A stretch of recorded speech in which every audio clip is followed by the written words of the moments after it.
Welcome to దేవా exam practice YouTube channel. ఈ వీడియోలో అర్థమెటిక్ సంబంధించి 5 ప్రాక్టీస్ క్వశ్చన్స్ మనం డిస్కస్ చేయబోతున్నాము. దానిలో భాగంగా ఫస్ట్ క్వశ్చన్ మనం అబ్జర్వ్ చేస్తే కనుక a fruit merchant makes a profit of 25% by selling mangoes at a certain price. If he charges 1 rupee more on each mango, he would gain 50%. At first the price of 1 mango was. తెలుగులో కూడా clear గా రాయడం జరిగింది. ఒక పండ్ల వ్యాపారి మామిడి పండ్లను 25% లాభానికి అమ్ముతున్నాడు. ఒకవేళ అతడు ప్రతి మామిడి పండును ₹1 ఎక్కువకి అమ్మితే 50% లాభం పొందును. మొదట ఒక మామిడి పండు ధర ఎంత అంటే మనకు సింపుల్ గా వాడు చెప్తున్నటువంటిది ఏంటంటే కనుక ఒక పండ్ల వ్యాపారి యాక్చువల్గా కొన్ని మామిడి పండ్లను కొనడం జరిగింది. ఆ కొన్నటువంటి మామిడి పండ్లని 25% లాభానికి అమ్ముతున్నాడు. అయితే ఎన్ని మామిడి పండ్లు కొన్నాడో మనకు చెప్పలేదు, ఎంత కొన్నాడో కూడా మనకేం చెప్పాల. తర్వాత ఇచ్చిన ఇన్ఫర్మేషన్ ఏంటంటే ప్రతి మామిడి పండు మీద కూడా ₹1 ఎక్స్ట్రాగా, అంటే అంతకు ముందు అమ్మినటువంటి దాని మీద కంటే కూడా ఈసారి ఎక్స్ట్రాగా ₹1 వేసి అమ్ముతున్నాడు. అలా అమ్మడం వల్ల ఏమైంది అని అంటే కనుక వాడికి 50% లాభం వచ్చింది అని చెప్తున్నాడు. ఇప్పుడు చూడండి ఒకసారి, నేను ఒక మ్యాంగోనే తీసుకుంటున్నాను ఎందుకంటే వాడు క్వశ్చన్ లో ఒక మ్యాంగో మీద ₹1 ఎక్స్ట్రా వేసాడు అంటున్నాడు కాబట్టి నేను అదే పాయింట్ ని బేస్ చేసుకుని 1 మ్యాంగో, ఎందుకంటే వాడు అడిగింది కూడా first the price of 1 mango was. అడిగిన క్వశ్చన్ లో కూడా 1 మ్యాంగో అని అడిగాడు. అదే రకంగా ఇచ్చిన ఇన్ఫర్మేషన్ లో కూడా ఒక మామిడి పండు మీద ₹1 ఎక్స్ట్రా వచ్చిందని చెప్తున్నాడు కాబట్టి నేను ఒక మ్యాంగోనే తీసుకుంటాను. ఇక్కడ చూడండి ఒకసారి, 1 మ్యాంగోని తీసుకున్నప్పుడు మీరు జాగ్రత్తగా గమనిస్తే 1 మ్యాంగో యొక్క కాస్ట్ ప్రైస్ అనేది నేను ఏమనుకుంటున్నానంటే ₹100 అనుకుంటున్నాను. అంటే నేను అనుకుంటున్నాను కాస్ట్ ప్రైస్ అనేది ₹100 అనుకుంటున్నాను. ఇప్పుడు దీని మీద 25% లాభానికి అమ్మాడు అంటున్నాడు. ఎందుకు అనుకుంటున్నాను ₹100 అని అంటే పర్సంటేజెస్ అనే కాన్సెప్ట్ లో మనం ఇనీషియల్ వాల్యూని లేదా ఫస్ట్ ఉన్నటువంటి ప్రైస్ ని మనం 100 కానీ లేదా 100% కానీ తీసుకుంటాము. ఓకేనా, ఆ రకంగా తీసుకున్నప్పుడు నేను ₹100 అని తీసుకున్నాను ఎందుకంటే ప్రైస్ తీసుకుంటున్నాను కాబట్టి. ఇక్కడ 25% అనేది ప్రాఫిట్ వస్తే కనుక సెల్లింగ్ ప్రైస్ ఎంత అవుతుందంటే మనకి ₹125 అవుతుంది. అంతే కదా, అంటే నేను ₹100 అని తీసుకున్నప్పుడు ఈ సింబల్స్ వద్దులేని అవసరం లేదు. ₹100 అని తీసుకున్నప్పుడు 25% ప్రాఫిట్ వస్తే ₹125కి సేల్ చేశాడు. ఈసారి ఇప్పుడు ప్రతి మామిడి పండు మీద ₹1 ఎక్స్ట్రా చేసి అమ్మడం వల్ల 50% లాభం వచ్చింది అంటున్నాడు కాబట్టి లాభం అనేది దేని మీద వస్తుంది? కాస్ట్ ప్రైస్ మీద వస్తుంది ఎప్పుడు కూడా. మనం 50% ప్రాఫిట్ కి సేల్ చేయడం జరిగింది. అప్పుడు సెల్లింగ్ ప్రైస్ ఎంత అంటే ₹150. ఇప్పుడు ఇదే అంటే మనం ఏదైతే ఇక్కడ డయాగ్రామ్ తీసుకున్నామో ఈ డయాగ్రామ్ నేను అనుకున్నది ₹100. ఫస్ట్ సెల్లింగ్ ప్రైస్ ఏమో ₹125, సెకండ్ సెల్లింగ్ ప్రైస్ ఏమో ₹150. అవును, ఎంత ఇంక్రీజ్ అయింది ఇక్కడ నుంచి ఇక్కడికి? ₹25 ఇంక్రీజ్ అయింది. కానీ లెక్క ప్రకారం అంటే ఒక మ్యాంగోకి సంబంధించి లెక్క ప్రకారం ఏం చెప్తున్నాడు అంటే ₹1 ఇంక్రీజ్ అయింది అంటున్నాడు ఈ 1 మ్యాంగోకి. అవునా, అంటే మనకి ఇక్కడ చూడండి ఒకసారి, ఈ ₹25 ఇంక్రీజ్ అయింది దేనికి ఈక్వల్? అక్కడ ₹1కి ఈక్వల్ కదా. మరి మొదట at first the price of 1 mango was అంటే మొదట దాని యొక్క ధర ఎంత అంటాడు. ధర అంటే ఇక్కడ అమ్మిందని అర్థం అనమాట. చూడండి ఒకసారి, 125 ఎంతో తీసుకుంటే కనుక డైరెక్ట్ గా మనం ఆన్సర్ చెప్పొచ్చు.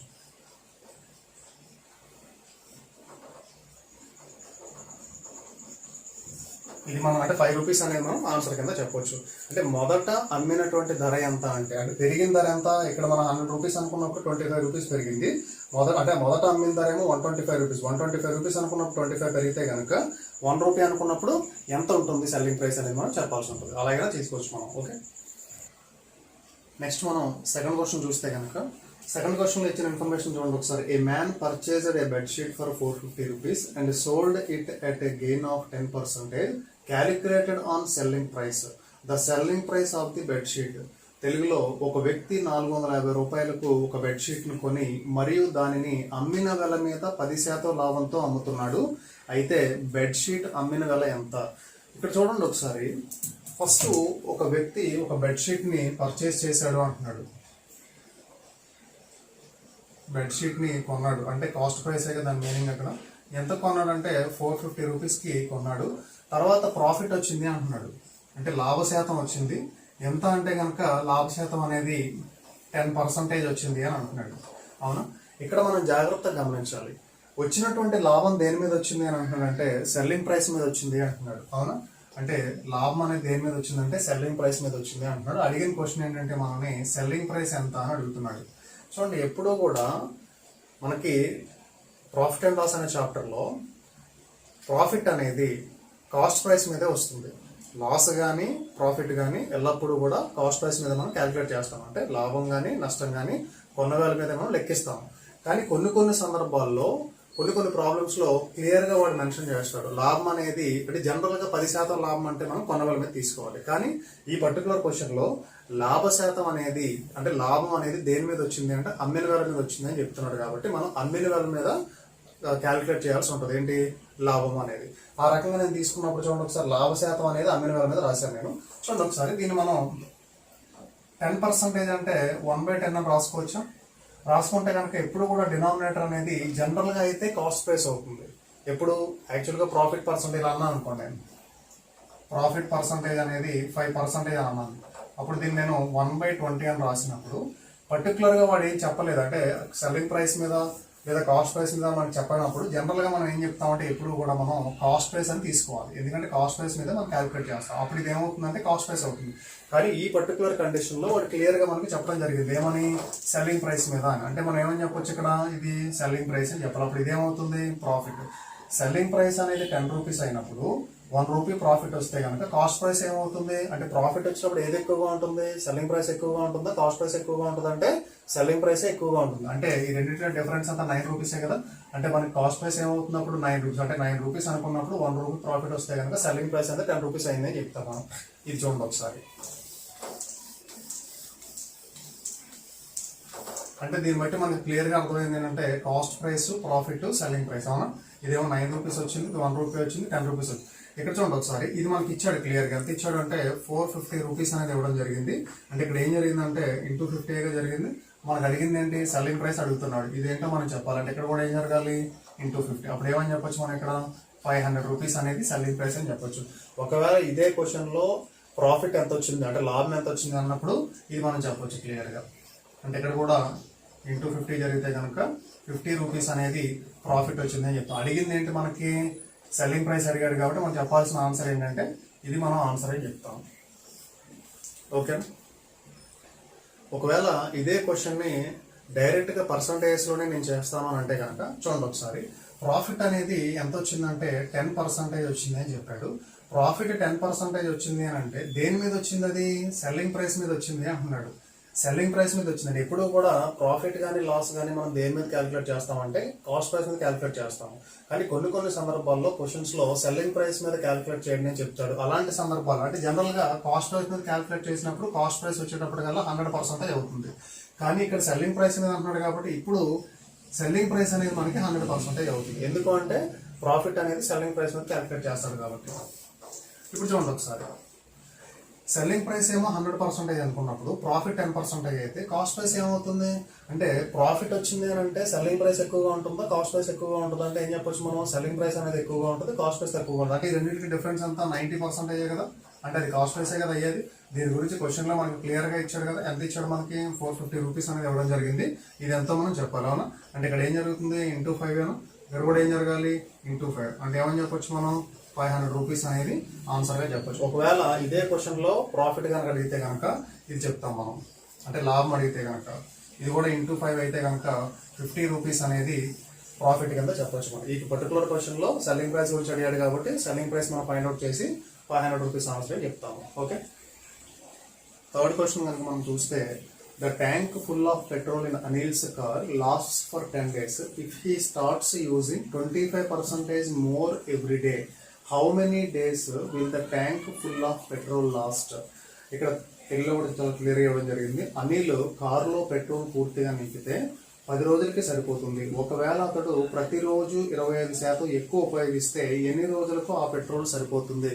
అంటే ఏదైతే 10 రోజులకి కొట్టించాడో ట్యాంక్ ఫుల్ అనేది అప్పుడు సరిపోయేటువంటి పెట్రోల్ ఒకవేళ రోజు కనుక 25% ఎక్కువ ఉపయోగిస్తే ఎంత సరిపోతుంది అనేది అడుగుతున్నాడు. చూడండి ఒకసారి ఈ టైప్ ఆఫ్ క్వశ్చన్స్ ఇచ్చినప్పుడు ఫస్ట్ ముందు మనకి క్వశ్చన్ అనేది చాలా క్లియర్ గా అర్థం కావాలి. ఎప్పుడు కూడా ఇచ్చిన క్వశ్చన్ ఏంటనేది మనకి క్లియర్ గా అర్థమైనప్పుడు దాన్ని బేస్ చేసుకుని మనం సొల్యూషన్ చేయడానికి మనకు థాట్ అనేది వస్తుంది. చూడండి ఒకసారి. ఫస్ట్ ఆఫ్ ఆల్ రోజుకొచ్చి ఎన్ని లీటర్లు వాడుతున్నాడో మనకేమీ చెప్పలేదు. నేను ఏం చేస్తానంటే పర్ డే వచ్చి నేను 100 లీటర్స్ అని అనుకుంటున్నాను. పర్ డే వచ్చి 100 లీటర్స్ వాడుతున్నాడు అని నేను అనుకుంటున్నాను. ఇప్పుడు చూడండి ఒకసారి. ఇక్కడ డేస్ తీసుకుంటే కనుక 10 days అని వాడే కదా ఇచ్చింది. అంటే రోజుకొచ్చి 100 లీటర్లు వాడితే కనుక 10 రోజుల్లో వాడు ఎంత వాడతాడు అంటే కనుక 1000 లీటర్లు వాడతాడు. అంటే టోటల్ ఎంత అంటే మనకి 1000 లీటర్స్ అనేది వాడటం జరుగుతుంది అంతే కదా. రోజుకి వచ్చి 100 లీటర్లు వాడితే 10 రోజులకి ఎన్ని లీటర్లు వాడతారంటే నేను రాసుకోవచ్చు లేదంటే దీన్ని. అవునంటే 10 రోజులకి వచ్చి 1000 లీటర్లు వాడతాడు. ఇప్పుడు చూడండి ఒకసారి, ఈసారి ఇది పెరిగింది అంటే రోజుకే కదా పెరిగింది, రోజుకి వచ్చి 25% ఎక్కువ ఉపయోగిస్తే 25% ఎక్కువ ఉపయోగిస్తే అంటే 100 మీద 25% అంటే ఏమని చెప్పొచ్చు మనం, 125 లీటర్లే కదా. అవును, ఎన్ని రోజులకు వస్తుందో మనం చెప్పాలి, ఇది మనకు తెలియదు. కానీ వాడేది ఎన్ని లీటర్లు, అదే ఫుల్ ట్యాంక్ ఏదైతే ఉంటుందో అదే మనం చెప్పాలి. అంటే అంతకుముందు 1000 లీటర్స్ ఫుల్ ట్యాంకు, ఇప్పుడు కూడా 1000 లీటర్సే మనం వాడుతున్నాం. అయితే రోజుకి వచ్చి 25% ఎక్కువ వాడుతున్నాం.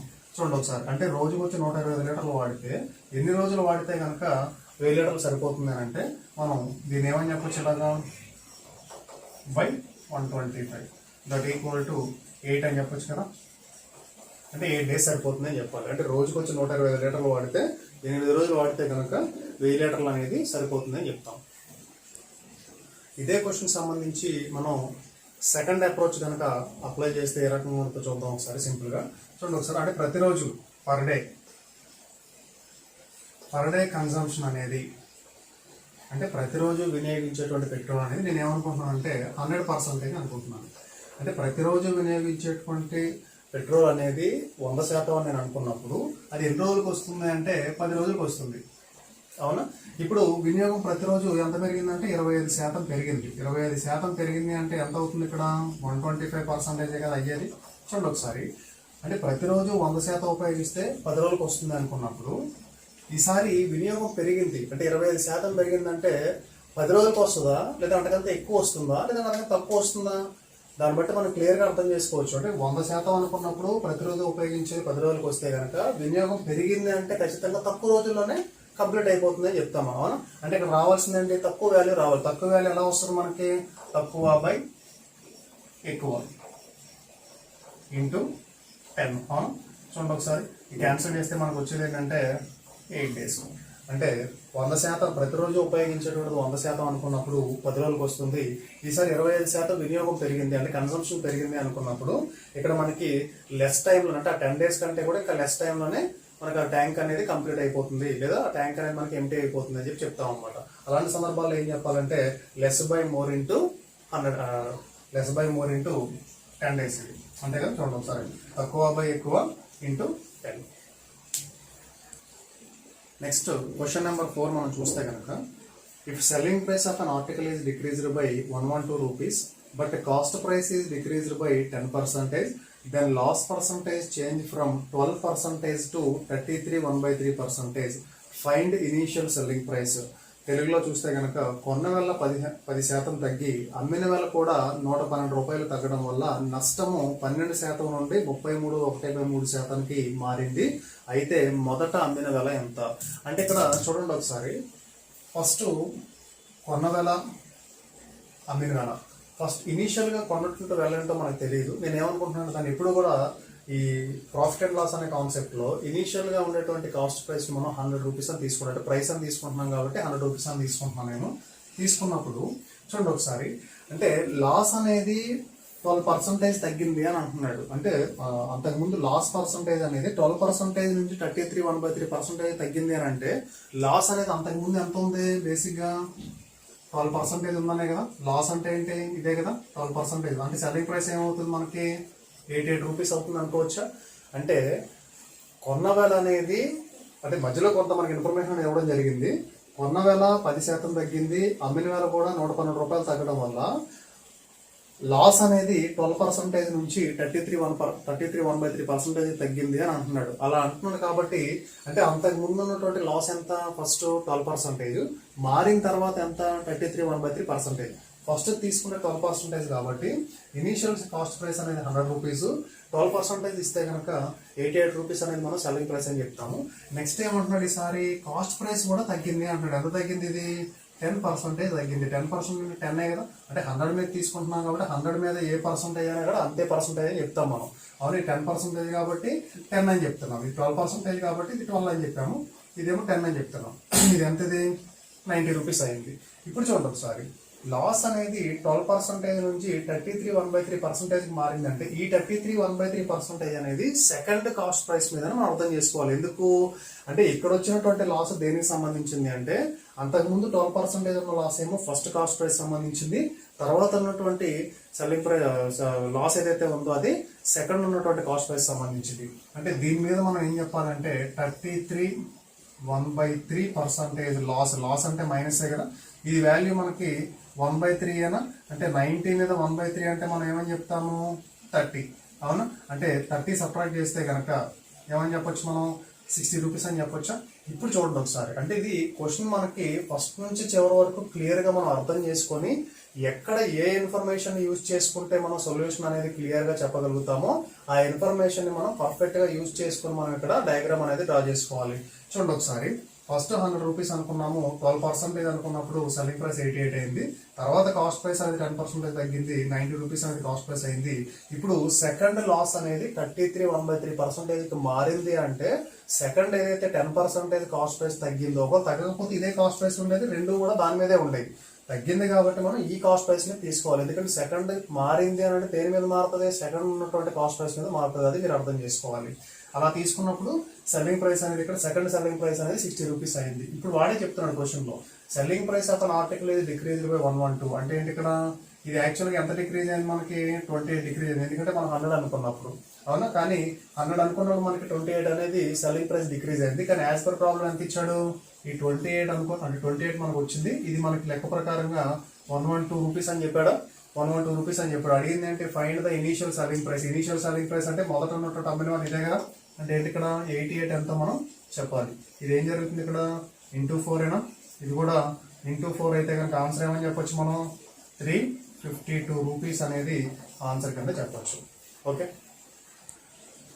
నెక్స్ట్ మనం క్వశ్చన్ నెంబర్ 5 చూస్తే కనుక, ఏ shopkeeper buys 2 cameras at the same price. He sells one camera at a profit of 18% and the other at a price 10% less than the selling price of the first. His total profit or loss percentage is. అంటే ఇక్కడ మనకి చెప్పిన information ఏంటంటే, ఒక వ్యాపారి ఒకే ధరకు 2 కెమెరాలు కొన్నాడు అని చెప్తున్నాడు. వాటిలో ఒక దాన్ని 18% లాభంతో మరియు రెండవ దాన్ని మొదట అమ్మిన వేల మీద 10% తక్కువ ధరకు అమ్మితే గనక మొత్తం లాభం లేదా నష్టం ఎంతో చెప్పండి అంటున్నాడు. చూడండి ఒకసారి, ఇక్కడ ఫస్ట్ కాస్ట్ ప్రైస్ 1 అనేది నేను 100 రూపీస్ అని తీసుకుంటున్నాను. అప్పుడు సెల్లింగ్ ప్రైస్ 1 ఏమవుతుందంటే, అంటే మొదటి దానిని 18% లాభంతో అమ్మాడు అని అంటే దీని మీదగా 18% ప్రాఫిట్ అంటే 18 అనే కదా ఇలా చెప్పుకున్నాం మనం ఇలా ప్రాబ్లంలో.